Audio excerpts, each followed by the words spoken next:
Great job. I bet you're feeling awesome that you've completed your very first project, that you did it, you made it all the way through from start to finish, and now we're ready to start something a little bit more challenging. Our next project is going to be a mitten, and this is a nice mitten pattern because you can adapt it to fit anyone's size hand. You can do little children's hands clear up to great big basketball man hands. So we're ready to begin on our mitten, so gather your supplies, and we'll start first with our gauge.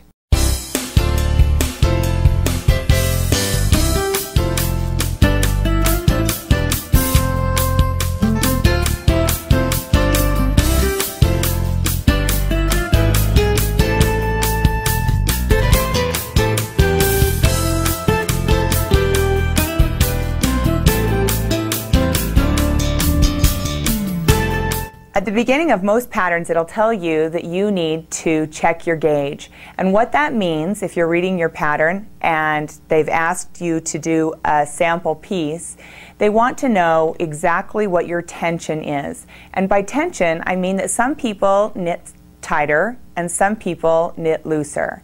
And so if you knit tight, then you will have more stitches per inch. And if you knit loose, you'll have less stitches per inch. When working this piece, you'll be working it in the stocking stitch. That's knitting a row and then purling a row and then knitting a row and continuing in that fashion. You'll cast on 17 stitches and you'll work in the stocking stitch until you have a total of 4 inches. After you have 4 inches, you'll want to measure to determine exactly how many stitches you have per inch. On the sample that I've completed, my gauge shows that I knit 4 stitches per inch across and 5 stitches up and down for an inch. So that is my gauge, 4 by 5. So once you've completed your gauge piece, you will know what your gauge is as well, and you'll be ready to move on to the next step.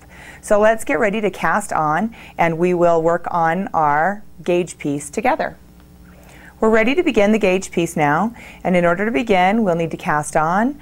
And if you remember right, we'll start with a slip knot. You'll take the yarn around 2 fingers, behind, remove the 2 fingers, and bring the piece of yarn through and pull into a loop.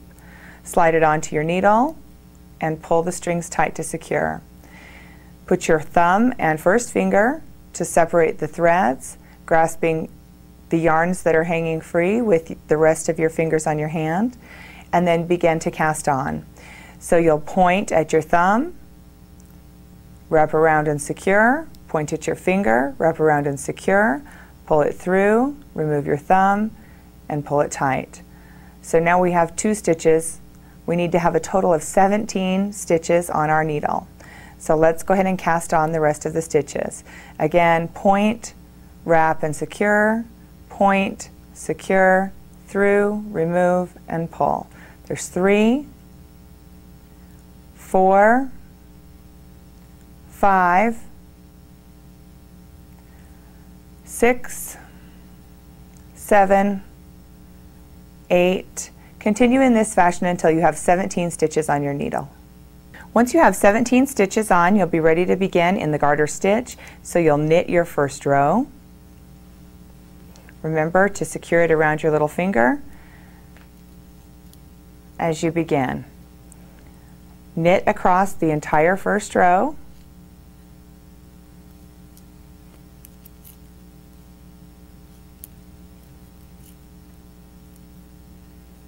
Remember, on knitting, the thread is coming from behind. You're entering from the left side of the stitch, going front to back. Once you've completed the first row, go ahead and turn it around. Begin the second row by purling. Purl across the entire second row. And remember, in purling, your thread will be in front of your needle. You'll enter from behind and to the right of the stitch. You'll enter from back to front, wrap around, and pull it through and off. So we're going to purl across the entire row. You'll continue in this fashion until the entire piece measures a total of 4 inches long. At that point, you can stop and measure to get your gauge. Once you've completed your gauge piece, This is mine, looks like this. The easiest way to measure is if you have a tool called a knit check. This is a knit check tool, and it does a couple of different things. You can see across here it has all these different circles. What they're for is in case you ever come across needles that are unmarked, you can slide them into the hole and it will tell you exactly what size they are. It also has a measurement on this side and this side in inches and centimeters across the top. Some of the European patterns that you'll come across will have all of the instructions in metric system. So it's good to have a tool that does both. This part that's open is expressly for this purpose of measuring your gauge. So you can lay it onto the top of your piece like this, and you can see exactly how many stitches across and exactly how many stitches up and down. And so what we're measuring for at this time is how many stitches there are per inch. So we're needing to know exactly how many stitches there are in 1 inch this direction and also 1 inch this direction. Once you've figured out your gauge, be sure to write that information down so that we can use it in the next part of our project. Now that you've determined the gauge that you're knitting with, you're ready to begin the mitten. And you can either use this on yourself if you're knitting the mitten for yourself or for the person that you're knitting the mitten for. Either way, this next measurement is a very important measurement and will determine the overall finished size of your mitten. You need to measure around the widest part of your hand or the hand of the person the mitten is for, not including your thumb. So for most of us, this right here is the widest portion of your hand. So you can take a piece of yarn, or you can use a measuring tape, it's up to you, and wrap it around like this and figure out what that measurement is. On my hand, that measurement is 8 inches. This is the time when we get to use our math and convert this information into our pattern. Because mine is 8 inches and I'm going to make my mitten today to fit my own hand, I need to take the number of inches around my hand times the number of stitches in my gauge, and this is the number across, not the number up and down, and that will determine how many stitches we need to cast on to begin our mitten. On my hand, because the measurement around is 8 inches and my gauge is 4 stitches per inch, I would multiply 8 times 4 for a total of 32 stitches. Whatever number you come up with, you need to add an additional 4 stitches to that number to cast on. The reason that we're adding the additional stitches is to compensate for the seam that we're going to have at the end. So for me, I would need to cast on a total of 36 stitches. Once you've completed all of your measurements, you'll be ready to begin. So go ahead and start by doing a slip knot again. Slide it onto your needle and cast on the number of stitches you need to do. As I mentioned before, I need to cast on 36 stitches in order to fit my own hand. When casting on, make sure that you have an even number of stitches. So if your measurements come up with an odd number, either add 1 more or 1 less. But the pattern that we're using requires an even number of stitches. So just keep that in mind when you're casting on. Once you've cast on all of the stitches you'll need, we'll be ready to begin our pattern. And we are going to learn a new pattern. We're going to learn something called ribbing. And that's the part that's stretchy down at the bottom of mittens or gloves or the bottoms of your sweaters, the part that kind of holds it in tight. And so that's what we're going to learn next, is how to do ribbing. So go ahead and cast on however many stitches you figured you needed. Write that down somewhere, because when you get ready to do your second mitten, you'll want to make sure that you're using the same calculation. Once you've cast on all of the stitches you need, you'll be ready to begin the pattern. Now the pattern that we're going to be working on is the ribbing stitch.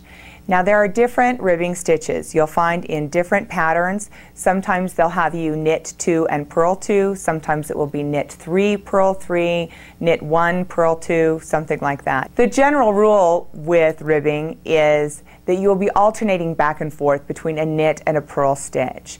By doing that, it adds an extra tension and it makes it so that it kind of squeezes in. It's a good thing to do at the bottom of a sweater, like we mentioned before, and this is going to be the wrist portion of our mitten. So we're ready to begin, and on our pattern, we will be knitting 2 and purling 2 stitches at a time, and we will do that across the entire row. So we'll begin here with the knitting. So we'll knit 1 stitch, knit 2, Now this part is a little bit tricky and I haven't explained this before. When you are changing back and forth between knitting and purling, you need to make sure that your yarn that's being fed in is in the right location.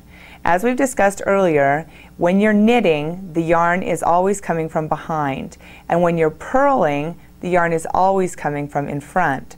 So now that I've done 2 knit stitches and I'm ready to purl, I need to first bring my yarn to the front of the needle, and then I can begin my 2 purl stitches. So now I will do 2 purl stitches. There's 1 and 2, and now before I'm ready to do my knits again, I need to take my yarn to the back of the work. Now I will knit 2, 1 and 2. I will bring my yarn back around to the front, and then I will purl 2,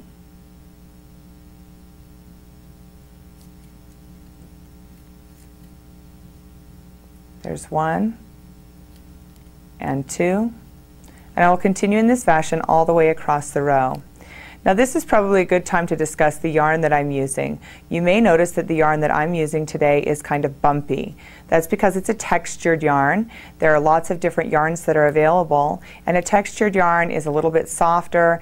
It adds a little bit of thickness to your finished project, and so that's why I chose to use a textured yarn today. The project will work out just fine with a regular sport weight yarn or a regular worsted weight yarn as well.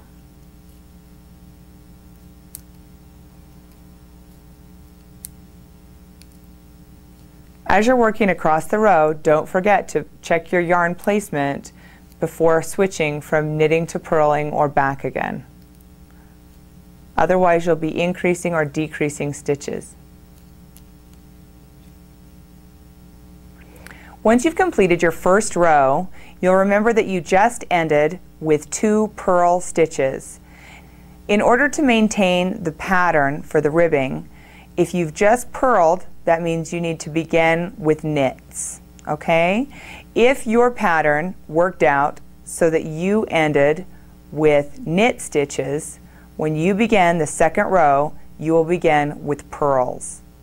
Just like when you were doing the stocking stitch, you want to make sure that one side is knits and the other side is purls of each section going across. That's how your ribbing will work out. All right, since mine ended on purl stitches, I will begin with knit stitches. Because if you remember when we talked in the beginning, knits on one side are the same as purls on the other. So go ahead and continue across this second row. Knit 2, purl 2, or maybe you're starting with purls and you'll purl 2, knit 2, but do that all the way across the second row. Go back and forth and continue in this fashion until the entire piece measures 2.5 inches. Once you've completed your first 2.5 inches, it should look like this. You'll have alternating sections of knits and purls, and it'll come all the way across like this. Now you're ready to change needles, and in order to change needles, all you do is you switch the first needle. You'll transfer all of the stitches onto this one as you continue across in the same pattern, and then once you've finished, you'll discard this second needle and bring in your other needle of the same size. So now we're going from size 9s to size 7s. You're going to continue in the same stitch with the new set of needles until the total piece measures 5 inches from start to finish. So go ahead and continue changing your needles until your piece measures a total of 5 inches from start to finish. At this point, your piece should measure 5 inches from top to bottom. It will be wider at the bottom where you had the larger needles, and it will be narrower at the top where you changed to the smaller needles. Now we're ready to move on to the next segment of the pattern, and that's going to be the body of the glove. We're going to come up and work towards the thumb, and so the next thing we're going to do is change from our ribbing stitch over to the stocking stitch. So we're going to knit the entire first row, and then we're going to change and purl the entire next row. We're going to continue in that fashion back and forth for 1 inch until that portion measures 1 inch. So let's go ahead and begin knitting across.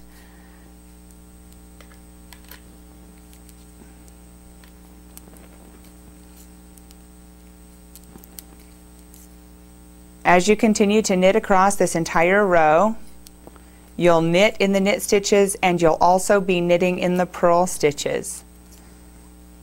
This is where the cuff of the mitten ends and the body of the mitten begins. At this point in the project, you should have the ribbing at the bottom, and then you should have 1 inch of stocking stitch at the top. And now we're ready to go ahead and begin the split for the thumb. In order to determine where the split is going to go, you need to go back to the number of stitches that you cast on. On my project, I started with 36 stitches. I need to take that number, subtract 2, and then divide by 2. So that would be 36 stitches, subtract 2 is 34, divide that number by 2, and that's 17 stitches. So I'm going to go over 17 stitches. I'm going to knit across that far. Of course, you'll need to adjust yours according to how many stitches that you're working with, how many stitches you cast on. Once you come up with that number, knit across that many stitches. Again, for me, it's 17. Once you've knit across the correct number of stitches, you're going to introduce a stitch marker. I'm using some that look like little circles. You can see right here. This is a stitch marker. It's just a single ring of plastic. You'll be able to buy those at your local craft store. You just slide it onto your needle, like so, and that will mark your position. Okay, so once you've got your stitch marker on, you'll progress to the next portion. We're going to do a different kind of increase now. When we did the dishcloth, we did an increase by doing a yarn over. We brought the yarn from the back to the front and then continued to knit across. This time we're going to do a different kind of an increase that will not leave a hole like it left the hole for the design on the washcloth. So this time we're going to knit from the front and the back of the stitch before we slide it off of the second needle. So watch closely. We'll slide our needle in from the front, do everything on the stitch except for take it off of the needle. Then enter again into the back of the stitch and complete a second knit. And then slide the combined stitches off of the needle. Now you've just finished an increase without any kind of a hole or pattern. Do that a second time. So knit from the front. Don't slide it off the second needle. Come around and knit into the back of the stitch.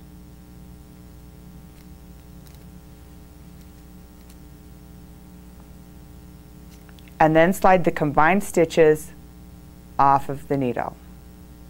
Now we're ready to introduce another stitch marker.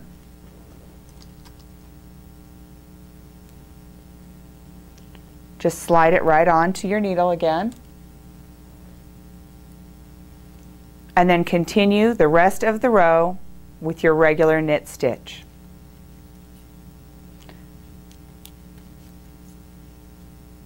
The number of stitches remaining at this point should be the same as the number of stitches you started before you introduced the first stitch marker.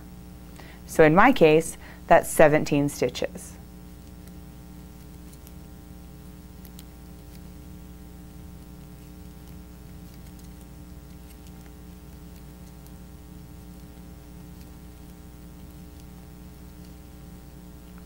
When you get to the end of the row, you'll need to continue in the stocking pattern. And that means when you turn it around, you'll purl the entire next row. When you get to a stitch marker, just transfer it from one needle to the next.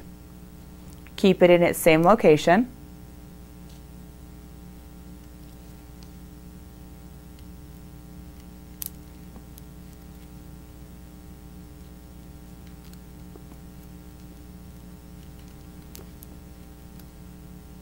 Okay, I'm now approaching the stitch marker. I'm going to continue to knit right up to the stitch marker, which would be right here, and then I'm just going to transfer the marker from one needle to the other, and then I'm going to continue purling the rest of this row until I come to the second stitch marker.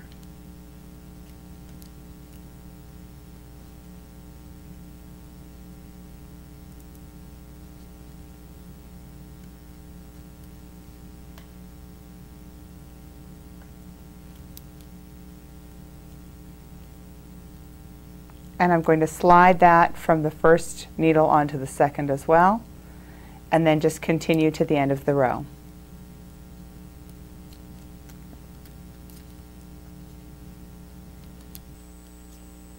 As we get to the end of the row and turn back around, we're ready to do another knit row.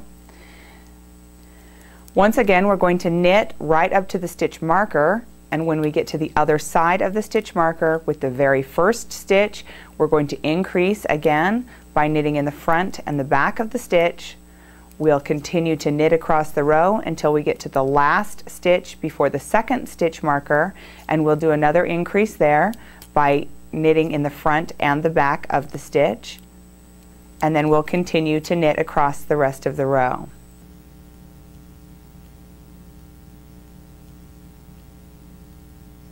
Okay, I'm now approaching the stitch marker.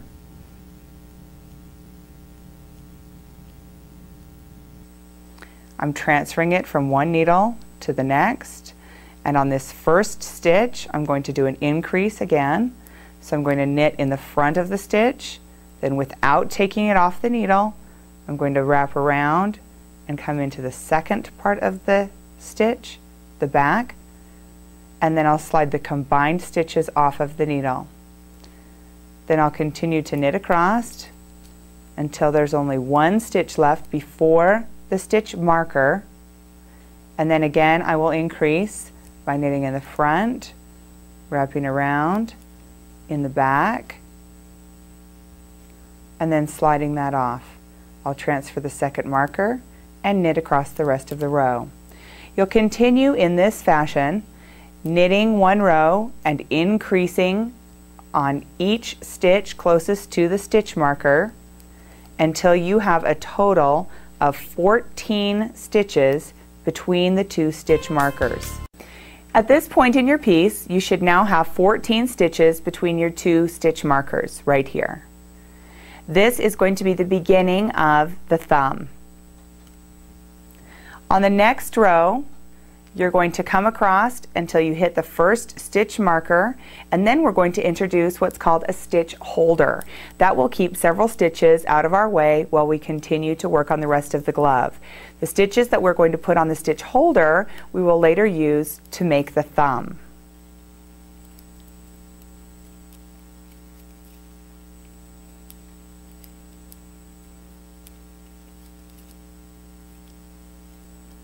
Okay, here we are to the stitch marker. We'll slide the stitch marker onto the other needle. We'll introduce our stitch holder. This is a stitch holder. It looks like a giant safety pin, but it's a little bit easier to work with. You'll slide the stitch holder into the next 14 stitches. That's everything between the stitch markers, and you just slide them on, taking them one stitch at a time off of the second needle.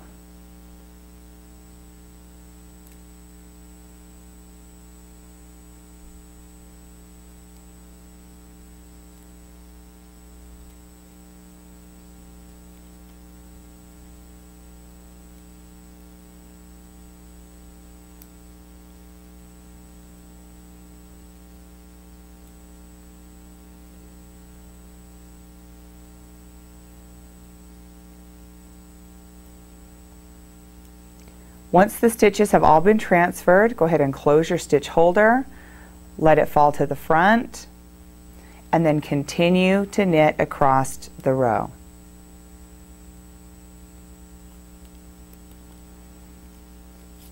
Make sure that when you start this very next stitch that you pull it tight.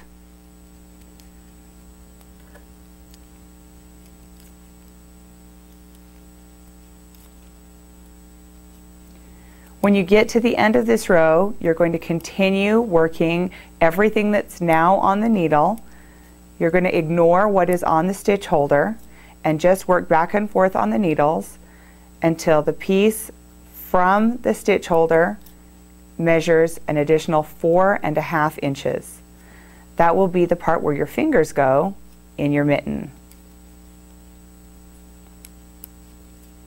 So continue to work that in stocking stitch, knitting the row, then purling a row, knitting a row, and so on until there are 4.5 inches complete. At this point, your project should look about like this. You should have the ribbing at the bottom. You should have 1 inch of stocking stitch before beginning the increase for your thumb. You should have an opening where your thumb goes and it's on your stitch holder, and then you should have 4.5 inches above the opening for the thumb. This will be the part where your fingers will fit. Now we're ready to start to decrease on the top to cause that rounded effect at the top of the mitten. In order to do that, we're going to knit across the top of this row by working 2 stitches together at a time. Insert your needle into the second stitch from the end, go through both stitches together, complete the knit stitch, and slide it off. Do this with each pair of stitches. Do 2 at a time all the way across the needle. This will cut the number of stitches on your needle in half. So for me, I'm working with 36 stitches to begin with. By the time I get to the end, I will have 18 stitches. Continue in this fashion until you get to the end of the row.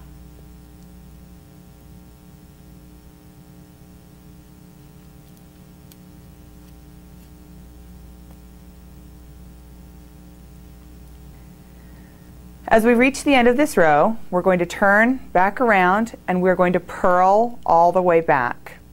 You're just going to purl 1 stitch at a time, and you should have half as many stitches on your needle as you started with. We're almost done. You've almost completed your second project. Now we're ready to start our final row of decreases.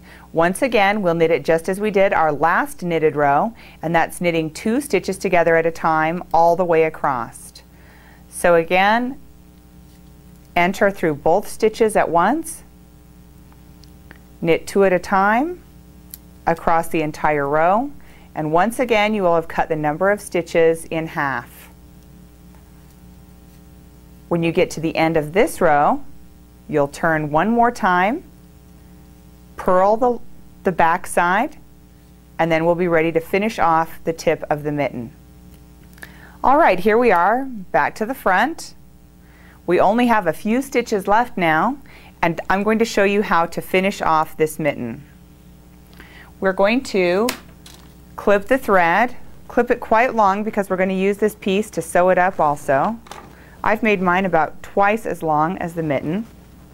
You're going to use a yarn needle. Thread this piece of yarn onto your yarn needle.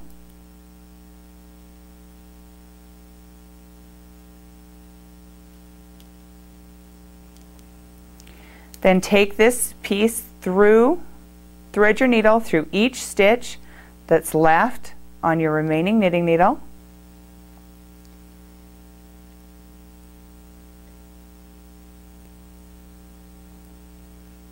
Discard your knitting needle.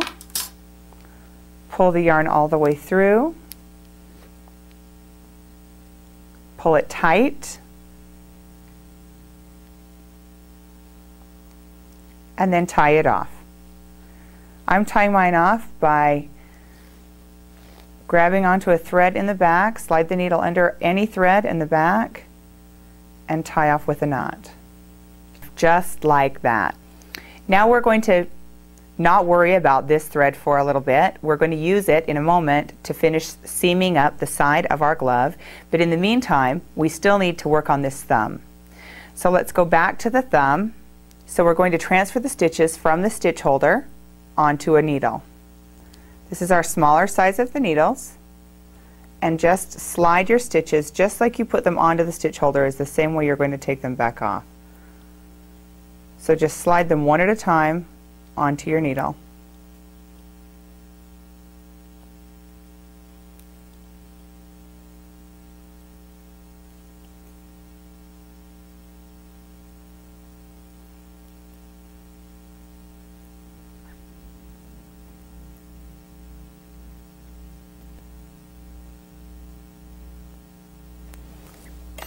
Once all of the stitches are on, you can discard your stitch holder. We're going to need to add a new piece of yarn. The easiest way to add a new piece of yarn is just to let the end dangle free, hold it close in with your fingers, and begin to knit. So start knitting in the stocking stitch.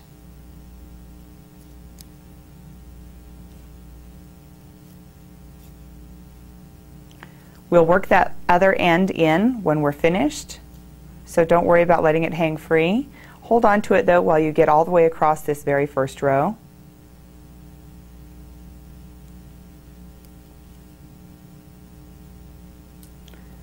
This thumb is only 14 stitches wide, so it'll go very quickly.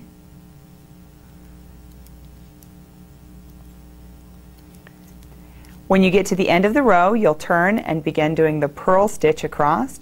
You'll continue doing one row of knits, one row of purls in stocking stitch until the thumb piece is a total of 2.5 inches long. Now your thumb piece should measure about 2.5 inches long, and we're ready to decrease to form the rounded tip of the thumb. So just like we worked on the top, we're going to decrease by knitting 2 stitches together all the way across the row.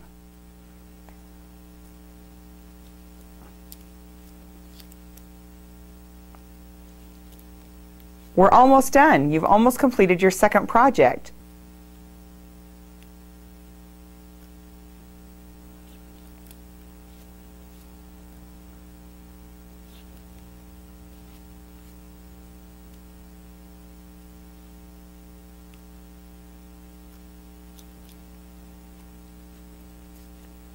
One last row of purl.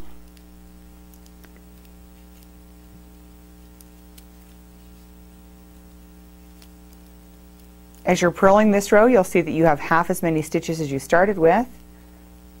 That should give you 7. At the end of this row, grab your scissors and cut your thread long.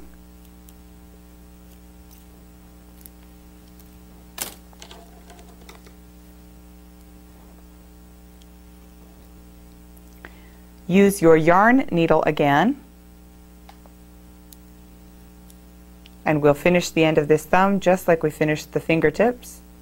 With your threaded needle, you'll transfer each of the stitches that are left from the knitting needle onto your threaded needle.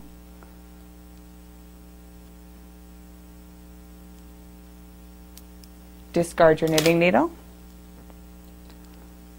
pull the yarn through, pull it tight, tie off with a knot just like before.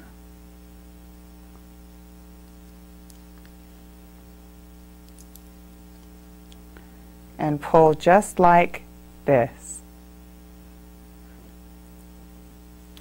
Now we're ready to sew the thumb seam. Begin by tucking in the piece of yarn that you began with, where you attached. Pull it through from the back side. Line up the 2 sides of the thumb seam that you're about to attach right here. Start by catching a full stitch with your needle like this.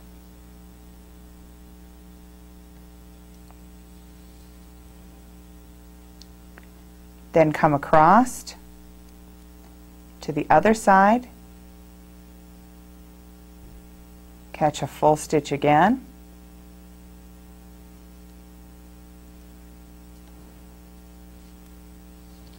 pull through and pull it tight together.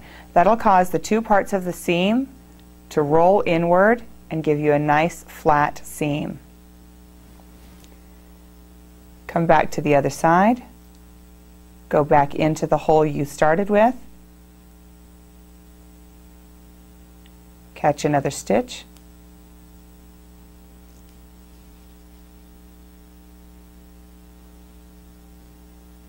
come back across, go back into the hole you started with, catch another stitch, Don't pull these too tight at this point because you're going to need to have room to work all the way down the thumb.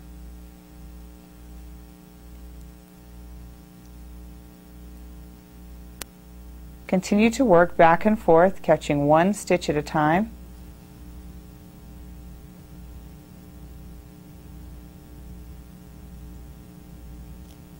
Each time, draw the needle in where the last needle hole came out.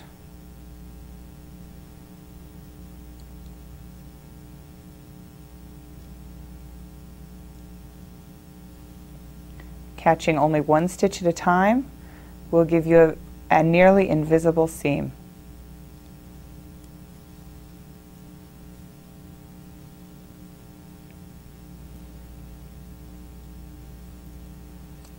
It'll get a little bit tight as you get closer to the bottom. Just don't pull your stitches very tight. You'll be able to tighten them up at the end.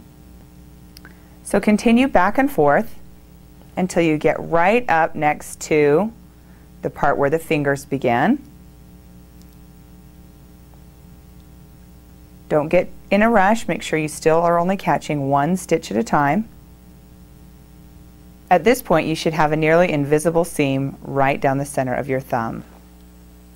Go ahead and take your needle and put it back through to the other side.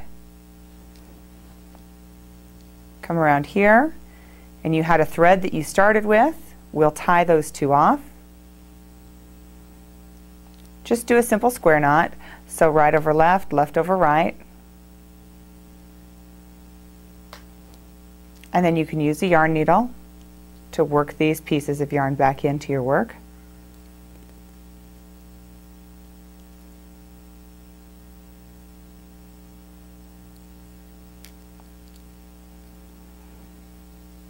And you can really work them in anywhere. I generally will work them quite close to the area that they were in.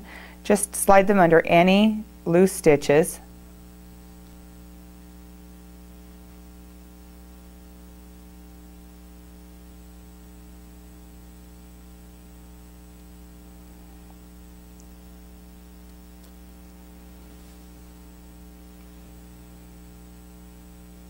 I oftentimes will come down right into the ribbing because those stitches are a little bit looser.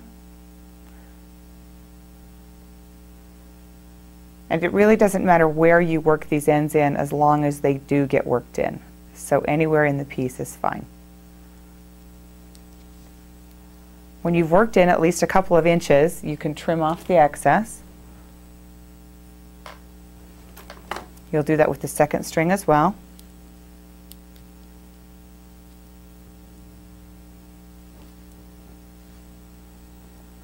Again, just work it in anywhere you choose, any loose stitches.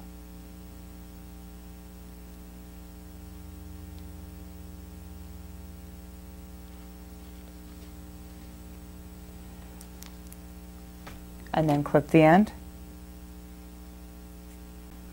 Now the thumb is complete. Go back to your previous threaded needle, which is the one that's up here at the tip of your mitten. We're going to sew this one last seam. Lay it flat in front of you with the thumb side down. Bring the two sides together. And just as we did the thumb, we're going to do the entire length of the mitten from the top to the bottom, catching one stitch at a time, working back and forth, left and right. And this time, since you're not working into a hole or into a crack at the bottom, you can just tighten them as you go. That'll let you see where each of your stitches goes and let you see the project complete itself as you move down the seam.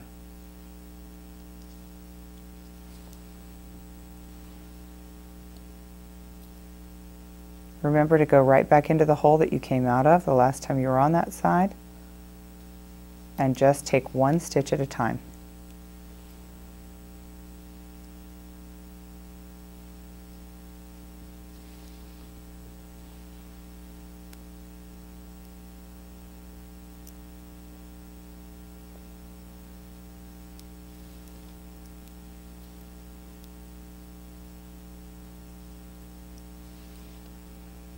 Work in this fashion all the way down to the bottom of the mitten.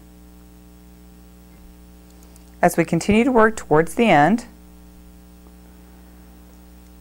your mitten should be taking shape. Come all the way to the very edge with these last couple of stitches. Just like that. Pull it all tight. Make sure that you don't have it buckling up in the middle. Make sure it's a nice flat seam. And then you have the thread that you started with. Go ahead and tie these off. Another square knot. Right over left, left over right. Keep your yarn needle attached.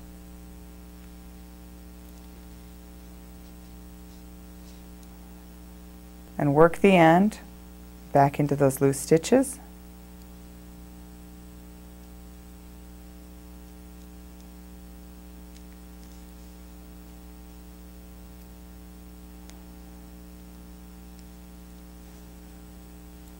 And then cut it off.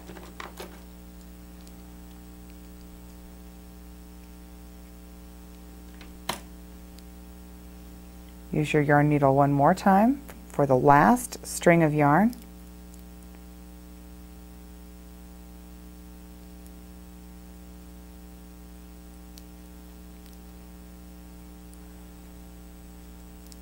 Go ahead and work this bit of yarn also through any loose stitches.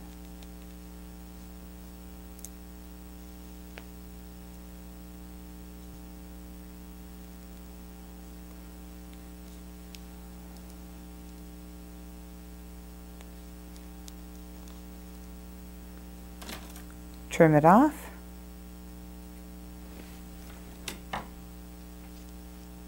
Make sure your seam is flat. Roll up the edge on your mitten. That's the finished bottom. Slide your hand in. And there you have it. You've completed your second knitting project. You're officially a knitter. Can you believe you did that in just this short video? Thank you so much for letting me come and teach you how to knit in your home today. It was fun for me to be here, and I hope you've enjoyed it too. If you get stuck anywhere throughout the process, be sure to just rewind as many times as you need, and I'll be right there to help you every step of the way. Be sure to check out our next video. We're going to have an intermediate knitting video, learning all kinds of new advanced techniques. Hope to see you there. Thank you again for inviting us into your home, and happy knitting. Thanks for watching. Please rate, comment, and subscribe. You can also visit AmericanKnitter.com to purchase the knitting DVD set.